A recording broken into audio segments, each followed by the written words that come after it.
harka fuunee akka mul'atan dhaggeeffattoota reediyoo carcartirroo oduu waliin abdataa bareentooti. Hangafoota oduu godina Jimmaa aanaa Shaabbee Samboo keessatti kashlabboonni wal ijaaruun bosona aanichaa ciruun daldalaa akka jiran himame. Hogganaan dhaabbata Itiyoo Teleekoom Dr. Andu'aalam Admaasuu taayitaa isaanii irraa ari'amanii jiru. Koreen haaraa miseensa 9 of keessaa qabu kan rakkina hawaasa musliimaa furuuf Dr. Abiyyi irraa amaanaa fudhate socho'aa jiraachuun himame. Lafeen gootota Oromoo asiin dura sirna abbaa irreetiin nammarreessatti ajjeefaman naannoo Hararii mooraa poolisitti argamuun maddeen ifoomsa. Amma oduu bal'inaan. Aanaa Shaabbee Samboo keessatti kashlabboonni wal ijaaruun bosona aanichaa ciruun daldalaa akka jiran himame. Godina Jimmaa aanaa Shaabbee Samboo keessatti kashlabboonni wal ijaaruun bosona aanichaa ciruun daldalaa akka jiran gabaafameera. Bosonni kun asiin duras mootummaa wayyaaneetiin gurguramuun mancaa akkan ture yoo ta'u yeroo hammattis kashlabboonni wal ijaaruun ciranii konkolaatatti fe'uun gurgurachaa akka jiran gabaafameera. Qeeroon aanichaa gocha hammeenya kana dhaabsisuuf yaalanis jarreen kun qaamota aanaa fi poolisoota waliin hariiroo uumanii waan jiraniif poolisoonni kun qeeroowwan reebuun gaarii hidhanii dararaa akka jiran gabaafameera. Koreen haaraan miseensa 9 of keessaa qabu kana rakkina hawaasa musliimaa furuuf Dr. Abiyyi irraa amaanaa fudhate socho'aa jiraachuun himame. Haala sochii itti jiran irraa kamisa dhufutti ibsa gaazexeessitootaaf akka kennan beeksisaniiru. Koreen kun guyyaa hundeeffame irraa kaasee marii geggeessaa kan turee fi isaan keessaa pirezidaantiin majlisa seeran alaa obbo Muhammad Amin waldhaansaaf biyya Hindii turanii dheengadda akka deebi'an ibsaniiru. Dr. Andu'aalam Admaasuu taayitaa isaanii irraa ari'amaniiru. Dabalataanis hojjettoonni dhaabbata hoggansaa garaagaraa kaafamaniiru.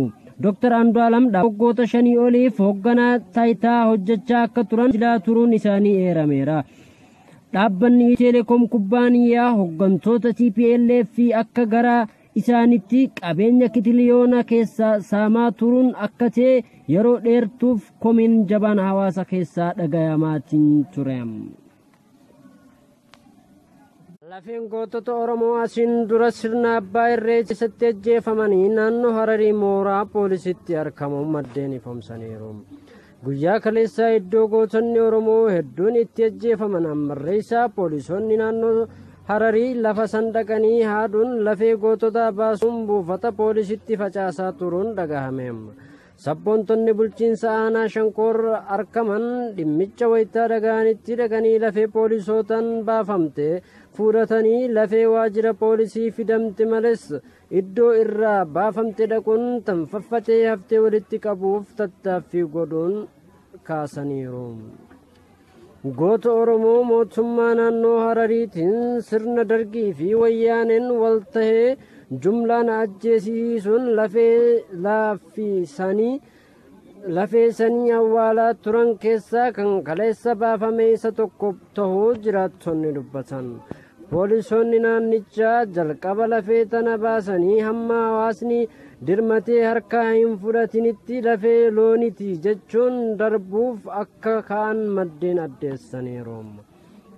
Ajjechaa jumlaa abbootii irreetiin naannichatti gaggeeffamaa turte osoo beekanii poolisoonni lafee looniti yookaan galaati jedhanii jechuun kan aaran jiraattonni tuffiin qaamonni nageenyaa mul'iftan kana isin dallansiiftee tahuu keessaan kaasanii gootonni kaleessa lafee isaanii baafamte isaan sirna wayyaaneen ajjeefaman ta'us keessa beektonni ibsaniiru.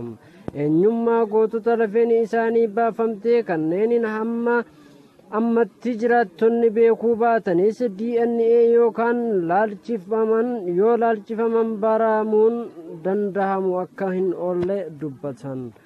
Manni hidhaa ammarreessaa kun kan yeroo dheertuuf ilmaan Oromoo jumlaan keessatti ajjeefamaa turan akka ta'e beekamaadha. Bara 1999 keessa maqaa miseensota ABO'tiin jaamanii ilmaan Oromoo 74 ol achi keessatti beelan dhumaatuun ni yaadatama. Lafeen amma baafamte tunis tan gootota saniin tahuu akka hin oolle shakkamaa jira.